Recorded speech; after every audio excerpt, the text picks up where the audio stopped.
Hello, I'm Cecilia Louie of Paper Zen. If you know someone who loves bling, then this Queen of Diamonds card might be just the thing to make for them. In this video, I'll be showing how to make Vortex coils using Canson Miton paper, which is considerably thicker than conventional quilling paper. You can download this free template from my blog, and I'll leave a link in the notes below.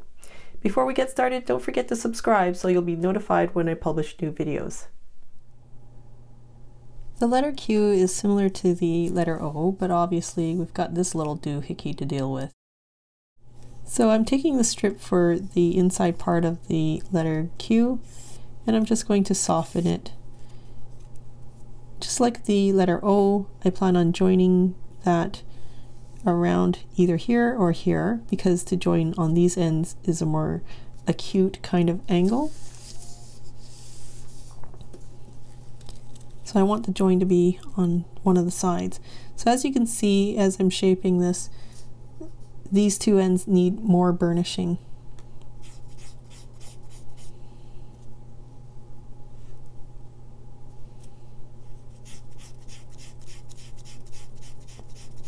So as you can see, the two ends need a bit more rubbing.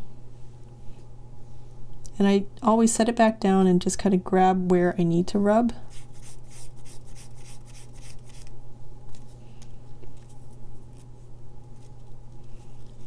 And at this point, I believe I should actually join these two ends together so that I can get a better read on how this shape should be shaping up.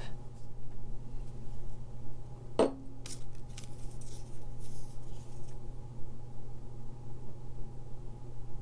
just going to put a bead of glue down and just kiss that glue a little bit. There's that little bit of glue.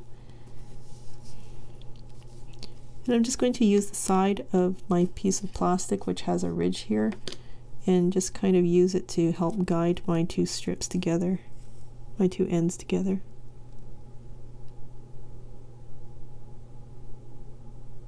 And this is where you really need to have some patience. You have to let it set properly, because if you move it too early, then it could separate and all your work is for naught.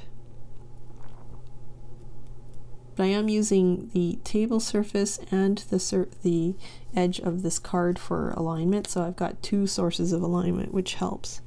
And I can see it's still white for this glue, so I know it's not set yet. So it's too early for me to shape. And you might just want to dab off that excess so no one else sees it either, right? But now that you can see a bit more clearly how that's shaping up, where you need to continue adding some more rubbing.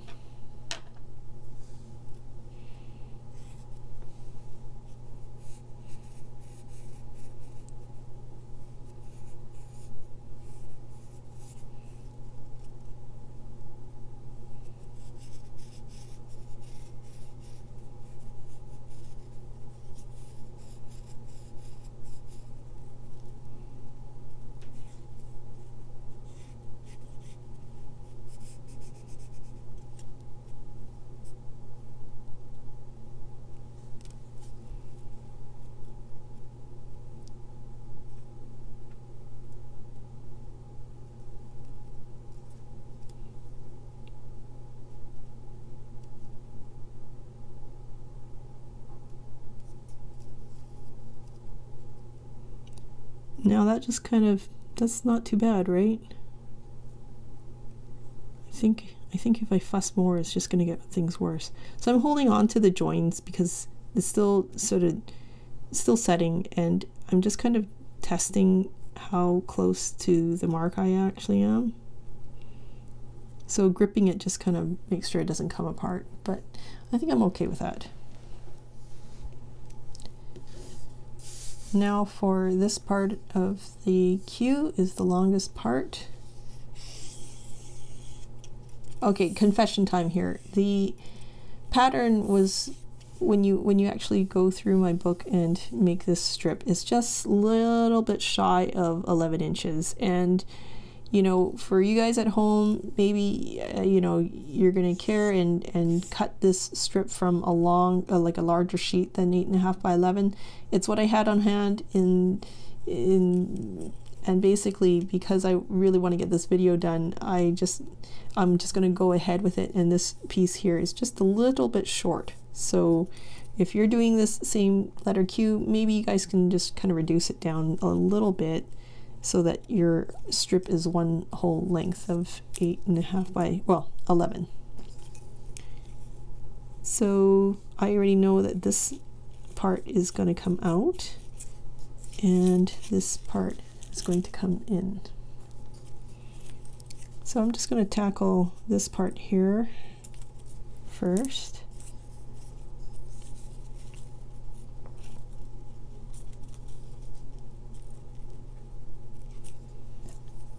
And then this part is obviously going the opposite way.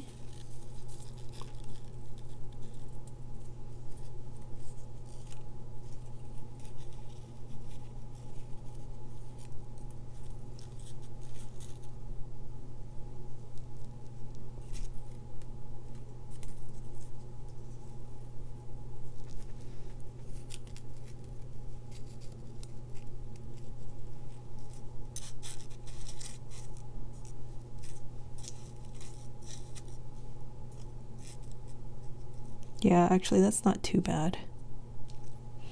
So when I go to glue, I can start directing that. It's not that big a deal. It's just a very gentle curve. So I'm pretty confident with leaving this part okay. So now to tackle this remaining difficult part.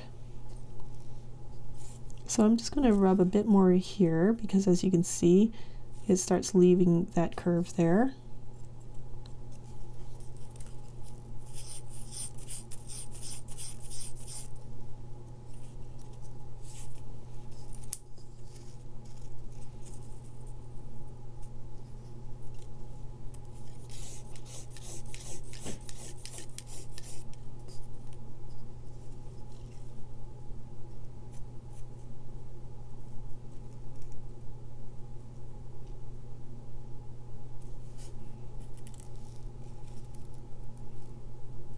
And actually it seems to be just pretty much okay, isn't it?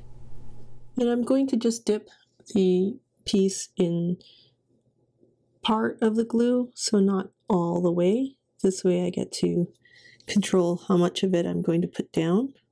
So I'm just going to be looking at that curve. I don't have to look at this curve at the same time.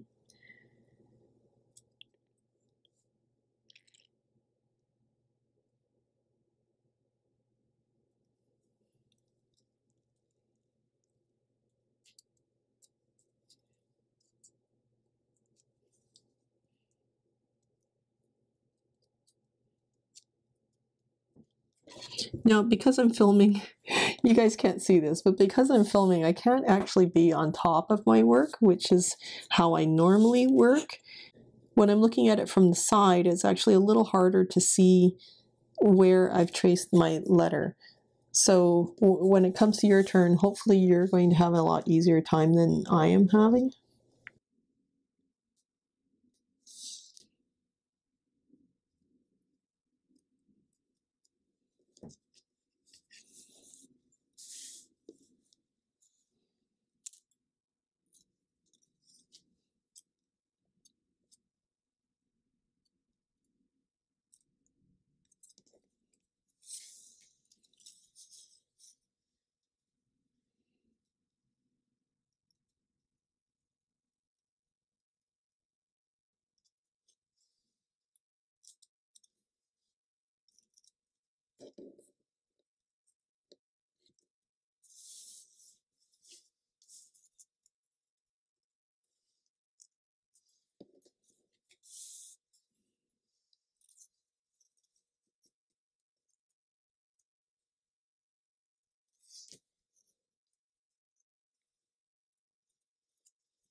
And just remember, if you want to skip past this part, I'll be leaving a time frame in the show notes so you can just kind of fast forward through all this part if you find it boring.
And then before it dries, I'm just going to pick up a little bit of glue on the tip of my quilling tool and slide it in between these two ends here.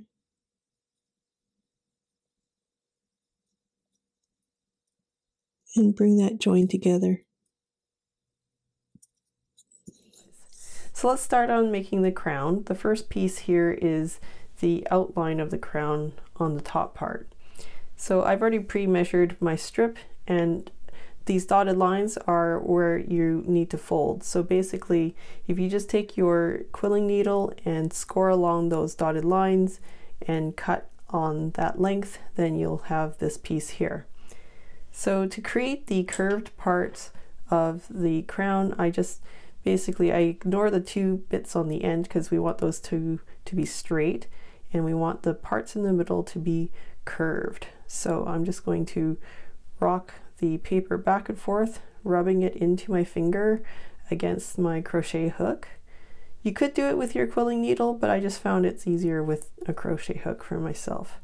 Now the cardstock that I'm using, and it is cardstock, I just happen to have that in my stash. It's a metallic gold, so it's a little heavier than I would like, but you know what?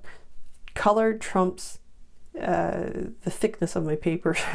So in this case, I have used here, what I've mentioned here, it is a 105-pound cover, which is like 285 GSM, which is normally I don't go for something that thick, but again, I really liked this color, so I'm going with it.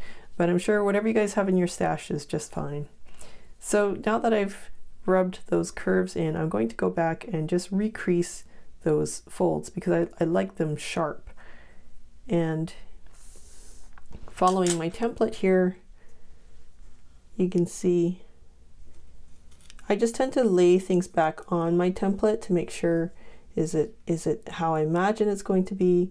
If you need these curves to be a little bit more accentuated, it's really easy to just push those 2 points a little closer together, and you'll notice that the curves will be just a little tighter, if that's the look that you want. Because, you know, this is just a template, you don't have to follow it to a T.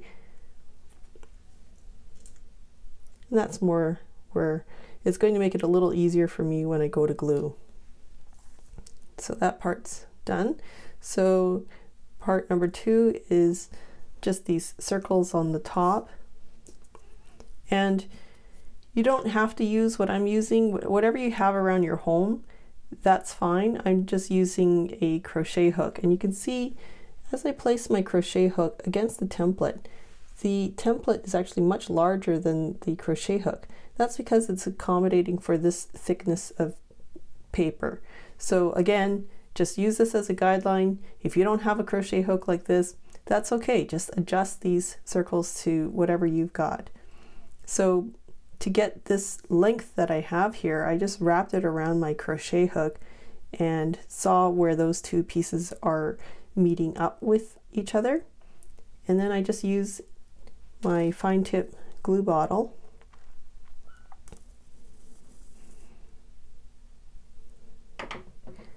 applied glue to that edge and made this edge meet up.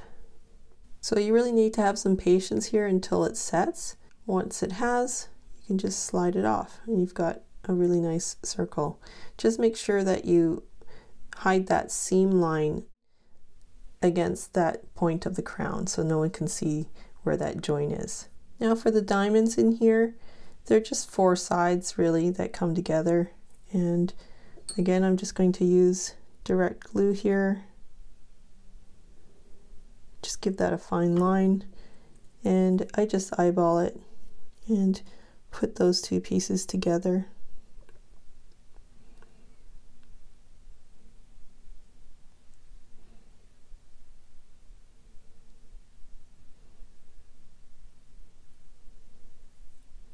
To form that diamond.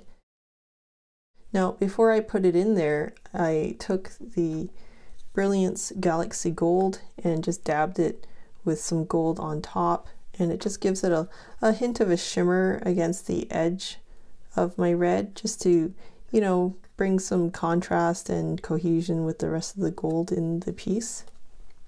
To create the little diamonds in there matching the larger diamond here, I just took this strip and tore the edges on both sides and wrapped it around my needle and just did a really tight coil against my needle.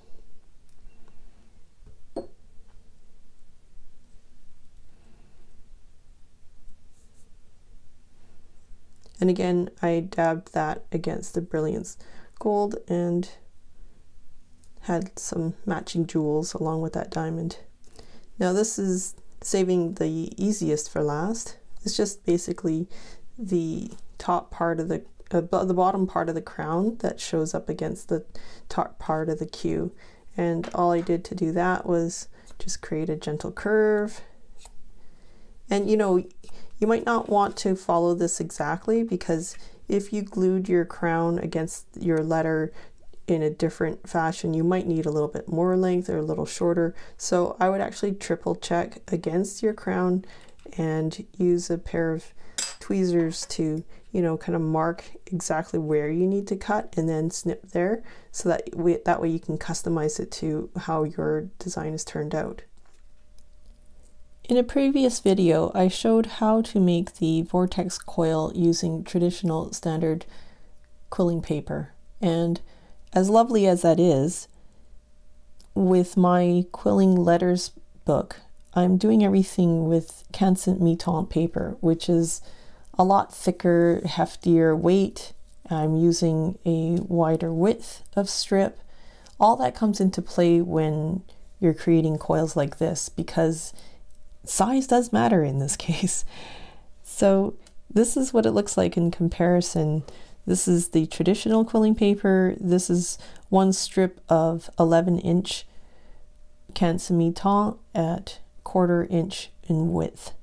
Now, of course, they take up about the same sort of mass when we're done, but when you look at the comparison of how many more coils were able to be made from this, the effect is so much more, you know, repetitive, and this is a lot looser. So it's not to say one is better than the other, it's just giving us a different effect. Now in this case, what I've done is I've glued 3 strips of 11-inch together to create this effect where it's, you know, got some light to dark, light, medium, and dark. And so I'll be showing that here today, because I quite like the number of coils that are in this one, and you get to see more of that Vortex kind of look, which is what I'm after. So let's go through how this works. I've got the dark strip, medium, and light. Now, something I haven't really quite talked about is Canson Miton actually has a bit of texture. So just make sure that all the textured side is on the same like facing you, and so that you know you've got a consistent look. So when I'm gluing the two ends together, I'm putting just a dab of glue on the end, and what I'm doing is just kind of smearing it with this end. And so what that does is both ends are dabbed with glue all the way to the edges. Then I'm going to put it down on my work surface. Maybe just a bit more glue.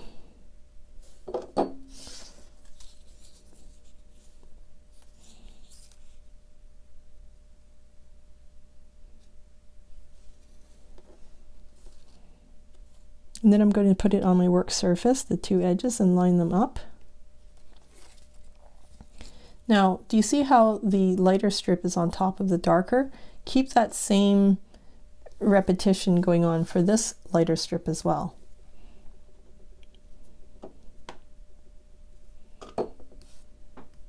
And what I've done is I've torn the end of this darker strip, I've torn the medium strip on both ends, and I've torn the light pink on one end. So I'm joining all the torn ends together.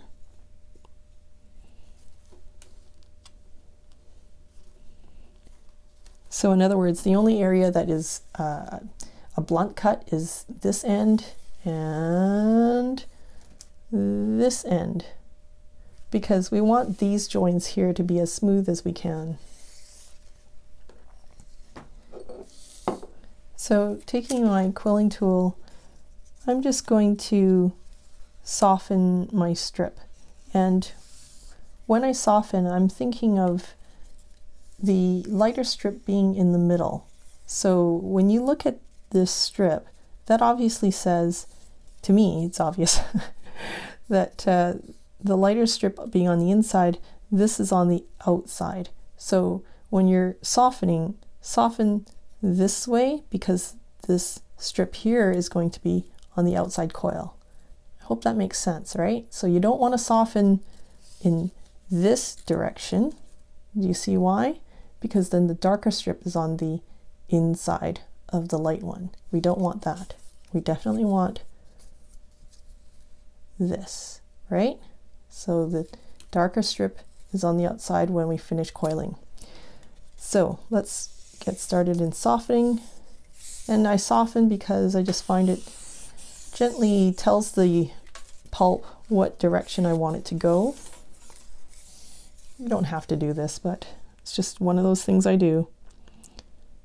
So now another thing that I discovered when working with Canson, actually I don't need this tool, because if you were to imagine blowing this up on a photocopier and getting that kind of tool in the middle of that, it's not going to yield the same effect. I found that it's actually better to just use your finger to create the first crimp. And then this comes the boring part where I'm going to just fast forward it because it's rather boring. But basically all I'm doing is folding and crimping with my fingers as if this were a quilling tool. And the reason why I chose not to use the quilling tool is because the bulk of it is so much more. By the time I finish crimping this by hand, I'm trying to come as close to this effect as I can for the middle. And I just found it was easier for me to do that by crimping every fold that I did versus trying to get the quilling tool to do it in a round and then trying to squish the whole bundle. I just found, because the thickness of this was so much more severe, it didn't have a lot of give. My fingers were, you know, tired from, I guess, trying to fold it flat. I just found it's easier to fold flat. And as I go, do you see how well shaped that sort of like a football shape marquee or eye shape that it's making? So, and then when I come to even places like this, I want to gently massage that join because it is, you know, like a weaker part of the strip, and we want to gently guide that paper where we want it to go.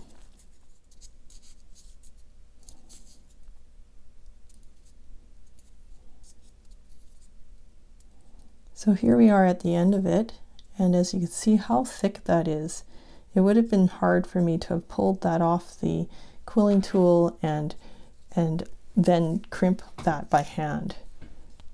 So here comes the fun part, and this unravels completely differently than that does. And in this case I want to go for a square, four-sided, basically a shape rather than the triangle, so just allow it to come into that sort of outside shape to guide the rest of the uncoiling inside.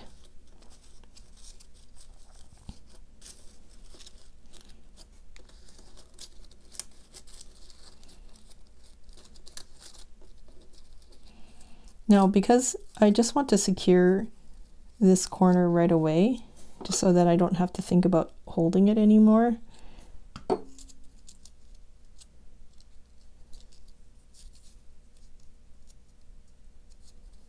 that leaves me free to worry about just the inside part. And we're just going to let it uncoil.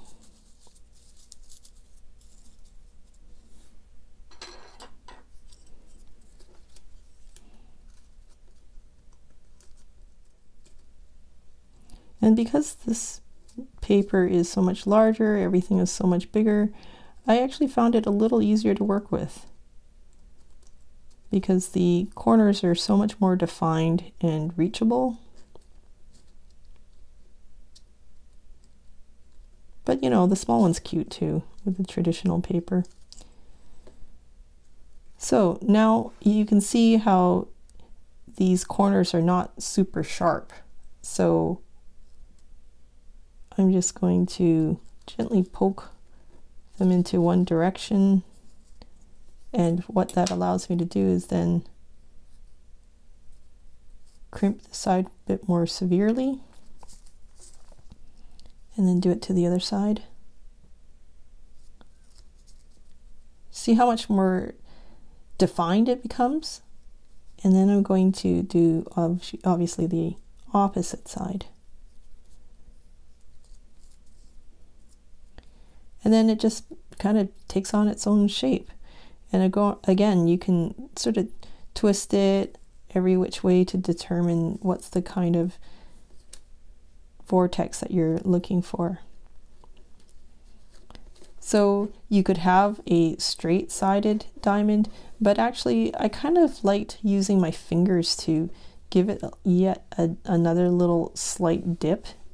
So all I did was, you know, like this. So I would pinch on the left and right and push towards the middle, and would force the middle out and give it just the gentlest of curves. If you're finding it difficult to keep these coils exactly where you want, like say if you're switching it this way and as soon as you let go it relaxes and it's not being where you want it to go, then one method that you can use is to have a cork board, cover it with saran wrap, and I just kind of taped it on the back here like that, and I've kind of pinned it in place. So now when I dab my glue across all those touching areas, it's just going to hold still for me.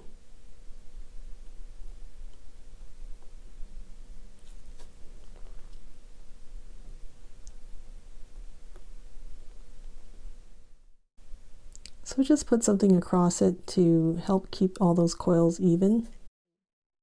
I've shown how to do escrolls and other types of decorative work in previous videos, so I would suggest that you watch my other videos to fill in this letter queue with whatever designs that you prefer. Alright, good luck with yours! Want to be the first to know when I put out my latest video tutorial? Subscribe to my channel! If you enjoyed this video, I hope you give it 2 thumbs up or leave a comment below. I'd love to hear from you.